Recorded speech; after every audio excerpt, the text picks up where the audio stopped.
Si tu veux que tes bottes durent longtemps, il ne faut pas juste les garrocher dans le garde-robe au printemps. Je vais te montrer comment faire. 5 étapes à faire pour pouvoir ranger tes bottes comme il faut à la fin de l'hiver. Et la première étape, c'est probablement la plus importante, enlever le sel que tu as sur tes bottes, puis c'est vraiment pas compliqué. Dans le fond, je vais te faire le mix, là. Ça te prend du vinaigre. Je te confirme, c'est du vinaigre. Fait que un peu de vinaigre, à peu près la moitié de ta bouteille, et de l'eau. Et de l'eau! Alors, du vinaigre et de l'eau, à peu près 50-50, moitié-moitié. Puis tu vas juste en mettre un peu sur ta botte. Fait que je vais te donner l'exemple ici. Là, il n'y a pas grand vinaigre, il n'y a pas grand sel sur celle-là, mais juste un peu sur ta botte, comme ça. Laisse pas ça trop longtemps parce que ça peut manger le cuir, mais on utilise notre belle guenille Martineau ou une guenille là, en coton que vous trouvez un peu partout. Puis on va juste frotter un peu jusqu'à temps que les traces de sel s'en aillent. Avec le vinaigre, ça devrait quand même partir assez rapidement.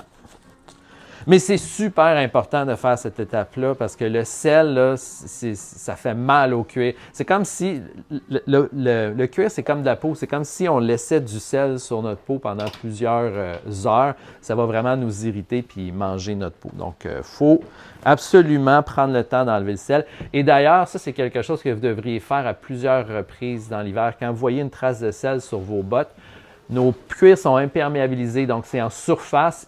Profitez-en pour les enlever rapidement parce que si vous les laissez là trop longtemps, ça va vraiment rentrer dans le cuir, ça va être plus dur à enlever. Donc, enlevez le sel. Très important de laisser sécher vos bottes entre chacune des étapes. Avant que je continue la vidéo, n'oublie pas de l'enregistrer, de le partager, de le liker. Ça nous aide vraiment, ça aide les entreprises ici. Puis c'est des conseils d'experts là, que vous pouvez garder pendant longtemps, fait que gênez-vous pas. Deuxième étape. Deuxième étape, c'est de nettoyer votre botte. Alors là, on a enlevé le sel, on a enlevé le calcium avec du vinaigre et de l'eau. Parfait. Ensuite de ça, j'invite à nettoyer votre botte. Nous, on a un nettoyeur. Vous voyez, c'est l'étape numéro 2 après avoir enlevé le calcium. Vous pouvez utiliser des nettoyeurs que vous achetez ailleurs aussi, là. Puis on va venir le vaporiser sur la botte. Je vous montre le résultat. Là. J'ai nettoyé ma botte tantôt. Là. Ça, c'est ma paire de bottes, là, ma Oliver à moi que j'ai depuis 4 ans. C'est un peu gênant de fabriquer des bottes, mais ça fait 4 ans que je la traîne tous les hivers. Puis là, ben, je l'ai nettoyée. Donc, on voit la différence entre... Alors, ce que je vais faire, c'est que je vais nettoyer la deuxième botte. Je vais vous montrer. C'est pas compliqué. On prend un peu de nettoyeur, on le brasse un peu, puis on va venir le mettre là, partout à la grandeur de la botte. On a une bonne petite senteur de poudre à bébé qu'on a fait ajouter dans notre nettoyeur, fait que c'est même agréable pour le nez. Idéalement, on fait ça à l'extérieur. C'est un peu c'est un peu mieux, je l'ai mis épais là. Fait qu'on fait ça à l'extérieur idéalement, mais on vient juste frotter avec un chiffon encore une fois. Vous pouvez prendre notre chiffon Martineau qui est utilisé, qu'on a dans notre kit d'entretien. Vous pouvez vous acheter un chiffon ou quelque chose que vous avez chez vous en coton. On ne veut pas quelque chose de rugueux là, pour venir abîmer le cuir, mais voilà. Fait qu'on fait juste frotter comme ça. Si on a besoin, ça va enlever le sale du cuir. Si on a besoin, on peut donner une deuxième couche de spray. Il n'y a pas de problème, on ne peut pas en mettre trop, là. Mais laissez-le pas là trop longtemps non plus, mais juste bien frotter, nettoyer. C'est pas plus compliqué que ça. Et là, on va laisser sécher la botte. Fait que c'est pour ça que j'ai fait celle-là plus tôt aujourd'hui. Elle est sec maintenant. Une fois la botte séchée, je vais pouvoir vous montrer la troisième étape. Bon, troisième étape.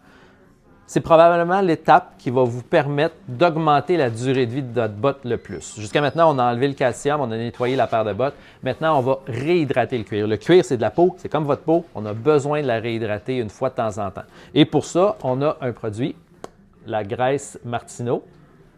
Vous pouvez utiliser une autre graisse que vous avez chez vous aussi, aucun problème, aucun souci. L'important, c'est vraiment de venir mettre un corps gras dans le cuir pour le réhydrater puis lui prolonger sa vie. Alors, c'est vraiment là que vous allez gagner plusieurs années de vie au cuir.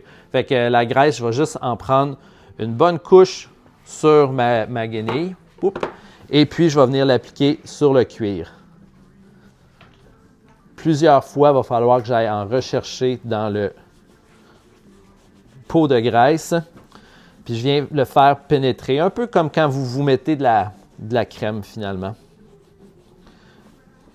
Comme ça. Vous allez voir que ça va probablement foncer un peu votre cuir. C'est normal, on vient le nourrir, ça va le foncer, mais il n'y a pas de souci, là. La plupart du temps, il va revenir à sa couleur initiale. Si c'est un cuir qui est déjà foncé comme mon brun ici, là, ça va revenir à sa couleur initiale en quelques heures de laisser sécher. Si c'est un cuir vraiment plus pâle, ben, ça peut prendre peut-être 1 ou 2 semaines là, avant qu'il retrouve sa couleur initiale. L'autre chose qu'il faut savoir avec la crème aussi, vous allez voir que ça va probablement rendre le cuir un peu plus lisse.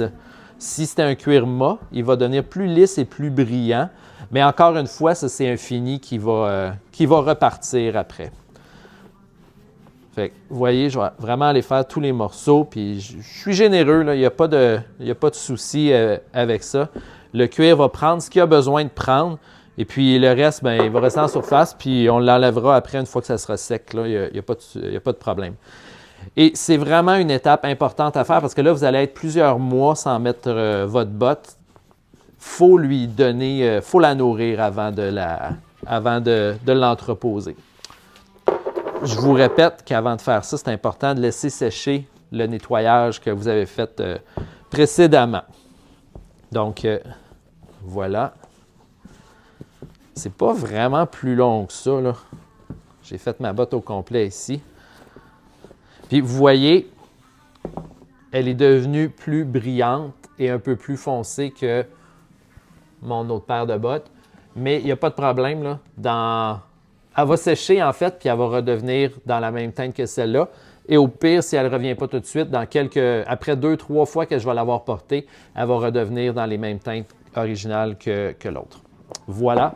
Fait que je vous montre peut-être avec une autre paire de bottes ici que j'ai nettoyée aussi rapidement tantôt, là. Donc, vous voyez, celle qui n'a pas été nettoyée et celle qui a été nettoyée, on peut voir un peu la différence. Puis encore une fois, même chose. Ici, c'est un cuir qui est huilé, celui-là, un peu nubuck. Fait que, en mettant de la crème, je m'attends à ce que ça devienne un peu plus lisse, que ça devienne un peu plus brillant. Mais ce n'est pas quelque chose qui m'inquiète, là. Le cuir va se nourrir, puis éventuellement, ça va reprendre son état initial. Puis même, tu sais, dans cette botte-là ici, vous voyez, une petite graphing, là. Je ne sais pas si vous pouvez la voir. Probablement que la cliente s'est accrochée quelque part. Mais même là, il ne faut pas se gêner. On va mettre du cuir, puis plus on va mettre de la graisse, puis plus on va en mettre, plus le cuir va se réhydrater, puis va rester fort, même au-dessus de la graphing. Fait que, on vient graisser généreusement. Vous pouvez, si vous voulez faire un entretien complet, là, enlever les lacets puis y aller en dessous des lacets sur la langue aussi. Fait que là, je vais vous montrer, vous allez voir que la botte, elle va foncer. Quand je la graisse comme ça, je vais vous la comparer avec l'autre après. Puis on va la laisser sécher pendant 1 heure, puis vous allez voir qu'elle va presque reprendre sa teinte initiale. C'est important de les laisser sécher, je vous l'ai dit, mais c'est important de les laisser sécher naturellement. Allez-y pas avec j'allais dire un fer à repasser. Allez-y pas avec un séchoir à cheveux pour mettre trop de chaleur. Mettez pas ça à côté d'un calorifère pour le faire sécher vite. Il faut que ça sèche naturellement pour pouvoir bien profiter. On évite les calorifères et ce genre de source de chaleur-là. Le cuir n'aime pas ça, la chaleur directe, là. Non, c'est pas bon.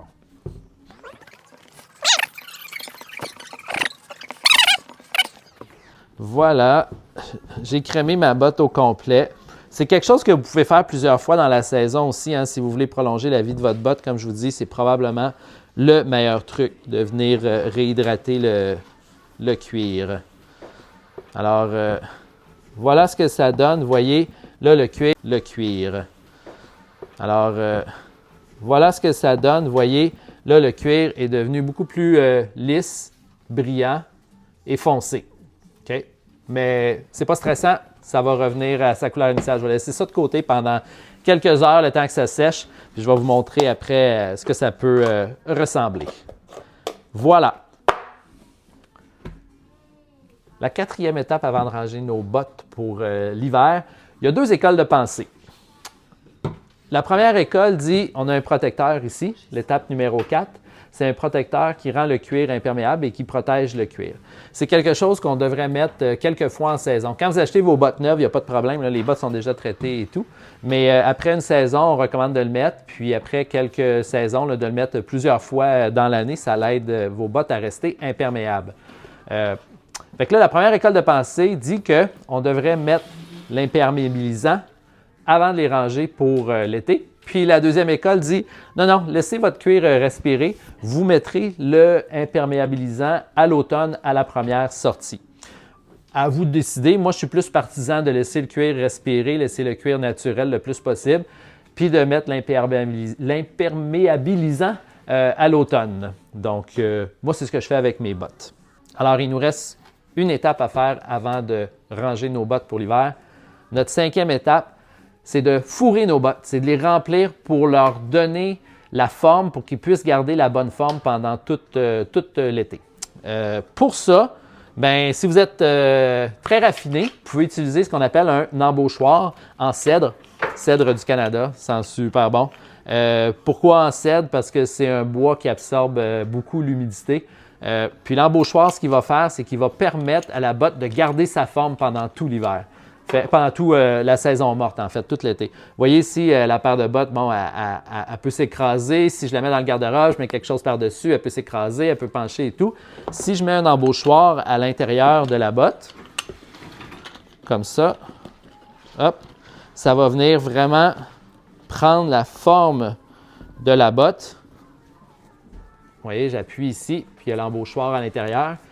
Donc, la botte va garder sa forme toute l'année, toute la saison, versus si je n'ai pas d'embauchoir ici, je peux l'écraser. L'embauchoir, je ne peux pas l'écraser. Si vous n'avez pas d'embauchoir, ce n'est pas un problème, là, puis vous n'êtes pas obligé. Si vous êtes fancy, vous avez des embauchoirs. Si vous êtes comme moi, vous n'en avez pas chez vous d'embauchoir, alors il faut quand même remplir la paire de bottes. Ce que vous pouvez prendre, c'est du papier journal ou des chiffons. Fait que, vous voyez, tu sais, du papier de soie ici qu'on va venir simplement mettre à l'intérieur. Quelque chose qui absorbe l'humidité, là, du papier de fond, du papier journal ou des chiffons, c'est bon pour ça. Il y en a qui mettent des paires de bas. Mais avec ça, on va venir remplir la botte pour essayer de lui faire garder sa forme. Ça peut être des guenilles et tout. On met ça à l'intérieur. Comme ça, notre botte va pouvoir garder sa forme pendant tout l'été. Puis quand on les ressort, bien, elle va être A1. Pour l'entreposer, finalement, je vous recommande de mettre ça dans un sac de coton. Donc, bon, on a nos sacs Martineau ici. Vous pouvez prendre un sac chez vous aussi. Fait qu'on les met dans un sac. Pourquoi dans un sac? Bah, simplement parce que, encore une fois, ça permet d'absorber l'humidité et surtout de les garder dans la noirceur parce qu'on ne veut pas les mettre là où il y a une source de lumière. On ne veut pas les mettre non plus là où il y a une source de chaleur. Donc, vous mettez ça dans un garde-robe où il fait noir.